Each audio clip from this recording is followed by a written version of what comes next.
Anong dapat kong gawin sa girlfriend na pasmado ang bibig?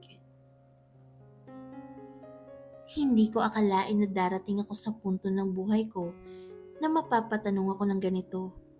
Hindi dahil sa selos, hindi dahil sa pagtataksil, kundi dahil sa isang ugali.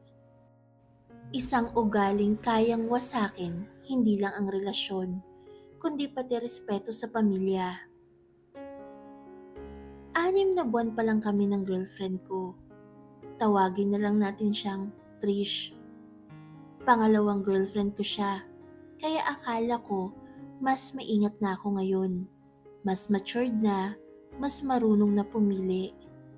Pero minsan pala kahit gaano ka kaingat, may mga bagay na unti-unting lumalabas lang kapag huli na ang lahat. Sa umpisa, okay si Trish. Matalino, palabiro, diretso magsalita. Iyon ang una kong hinangaan.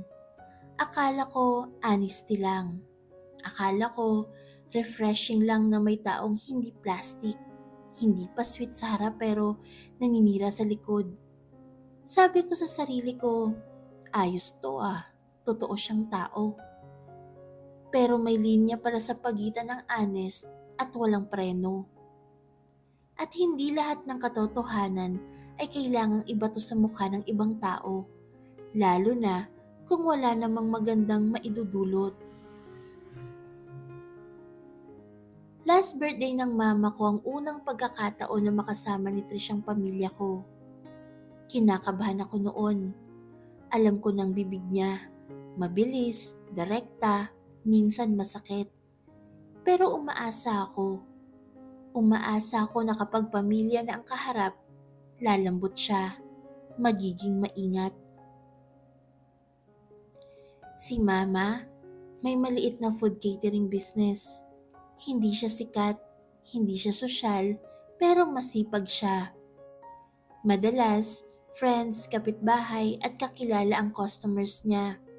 Hindi man ingrande pero puso ang puhunan niya sa bawat niluluto. Maaga pa lang abala na si Mama sa kusina. Amoy pa lang ng ulam, ramdam mo na yung effort. Hindi man perpekto ang timpla, pero may kwento ang bawat putahe. May sakripisyo.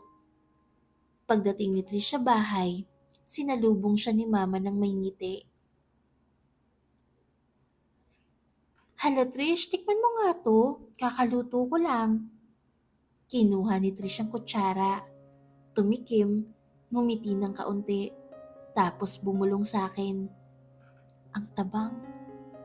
Parang may kumurot sa sikmura ko. Pero bumulong lang naman. Sabi ko sa isip ko, baka nagulat lang siya. Baka ibang panlasa niya. Hindi ko pinansin. Nung matapos na magluto si Mama at nailabas na lahat ng ulam, nagkaroon ng konting salo-salo. Birthday ni Mama yun. Dapat masaya. Dapat puno ng tawanan. Si Trish pa ang unang kumuha ng pagkain. Tita, una na po ako ah. Ang bango po mukhang masarap. Napangiti si Mama. Kita ko yun. Yung ngiting may konting pagod pero may saya. Parang may batang pinuri ang drawing. Pero ilang segundo lang ang lumipas. Nag-iba ang mukha ni Trish. Hindi ko makakalimutan yun. Di naman masarap, matabang. Akala ko nagbibiro. Tumingin ako sa kanya. Umaasang tatawa siya. Pero wala. Diretso ang tingin, walang lambing. Sumunod pa siyang tumikim ng isa pang ulam. Ito rin, di masarap. Natahimik ang mesa. Yung dating maingay na kusina, biglang parang nawala ng hangin. Tapos sinundan pa niya ng linya na parang kutsilyong paulit-ulit na sinasaksak. Nagkikitering mama mo pero di naman masarap mga luto niya. Sino ba customers niya? Parang may pumutok sa tenga ko. Sinabi kong friends at kapitbahay. At doon niya binitawan ng isa sa mga pinakamasakit na linyang narinig ko sa buong buhay ko. Kaya pala, walang nagsasabi ng totoo. Sa puntong yon, gusto kong umatras ang oras. Gusto kong pigilan ang sarili ko sa susunod kong gagawin. Akala ko kasi magbabawi siya. Akala ko kapag narinig niya ang sarili niyang sinabi, mapapansin niya kung gaano kasakit. Kaya pabiro kong sinabi ng medyo malakas ang boses. Ma, sabi ni Trish di daw masarap ulam mo. Ma, sabi ni Trish, di daw masarap ulam. Ma, sabi ni Trish, di daw masarap luto mo. Sa isip ko, itatanggi niya. Sasabihin niyang nagbibiro lang siya. Tatawa, hihingi ng sorry. Pero hindi. Diretso siyang tumingin kay mama at sinabing, "Opo tita, di po talaga masarap lahat." Parang huminto ang mundo. Nakita ko ang mata ni mama. Hindi siya umiyak. Mas masakit yun. Yung tipong tinamaan ka pero pinili mong manahimik. Sinabi ko kay Trish na sinisira niya ang confidence ni mama sa pagluluto. At ang sagot niya lang, "Truth hurts, no?" Doon ko na sinabi ang tungkol sa aksidente ni mama, na naapektuhan ang pang-amoy at panlasa niya, na kaya minsan hindi pantay ang timpla. Umaasa pa rin ako, pero mas lalo pa niyang dinurog ang lahat. Alam naman pala na may diferensya.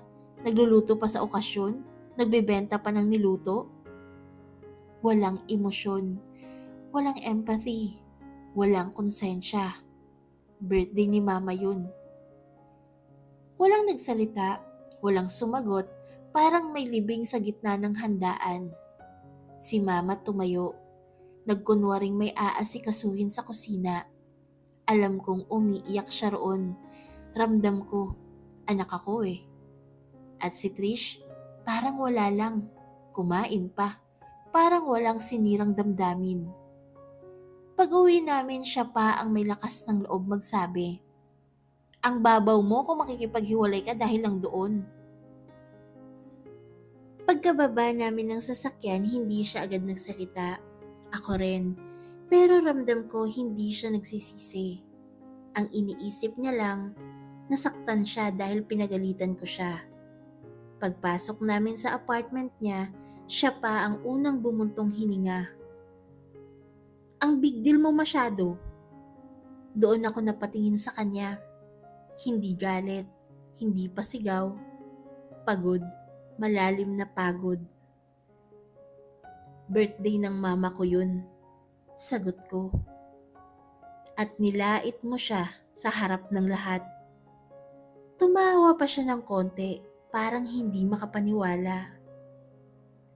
"So kasalanan ko na honest ako? Gusto mo pala sinungaling?" Doon ko naisip, ito ba ang taong gusto kong makasama habang buhay? Naalala ko tuloy yung mga maliliit na sinyalis noon pa man. Yung mga pagkakataong pinagtatawanan niya ang waiter kapag mali ang order. Yung pagsabi niya na, "Ang tanga naman yan," sa mga taong hindi naman niya kilala. Yung pagiging prangka raw niya na kadalasan wala namang respeto. Pinagtatanggol ko pa siya dati. Ganun lang talaga siya magsalita. Wala siyang filter pero mabuti naman puso niya. Pero ngayon nakita ko kung paano niya bastusin ang nanay ko. Doon ko na na-realize, baka hindi siya misunderstood.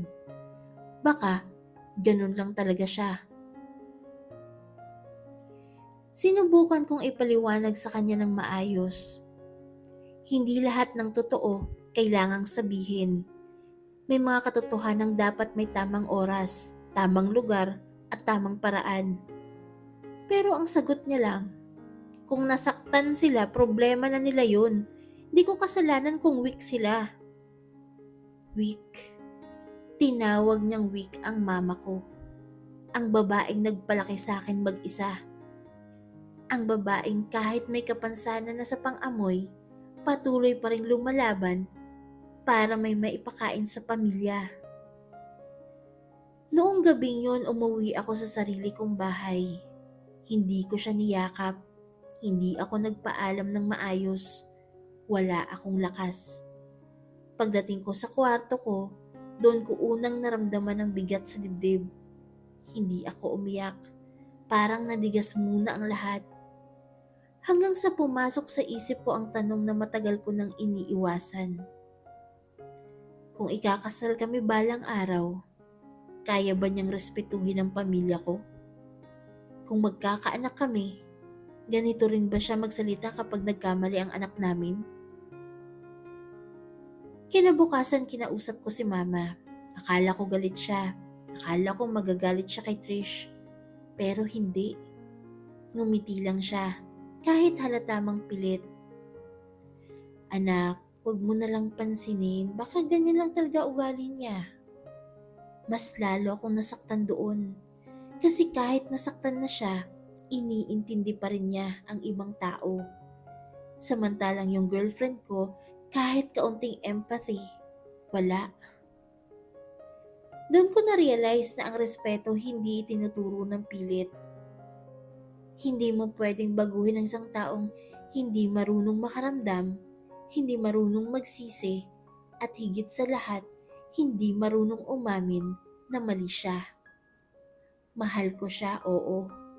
Pero may mga pagmamahal na nakakasira ng pagkatao. May mga relasyon na hindi ka sinasaktan ng suntok, pero unti-unti kang pinapatay ng salita.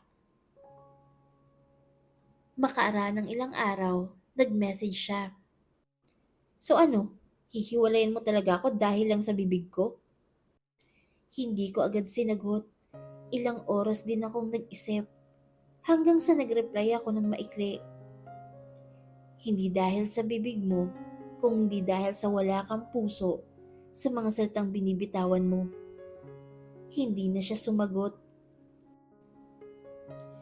Doon ko natutunan na hindi sapat ang love language, kilig at saya sa umpisa.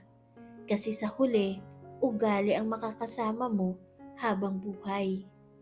At kung sa simula pa lang, kaya ka na niyang ipahiya, saktan at maliitin ang mga taong mahal mo, hindi na pagmamahal yun. Kaya sa lahat ng nakikinig ngayon, kung nasa relasyon kayo na binabastos ang pamilya nyo, ginagawang katatawanan ng damdamin ng iba, at tinatawag na katotohanan ang pagiging walang modo. Tanungin nyo ang sarili nyo, gusto ko bang tumanda kasama ang ganitong tao?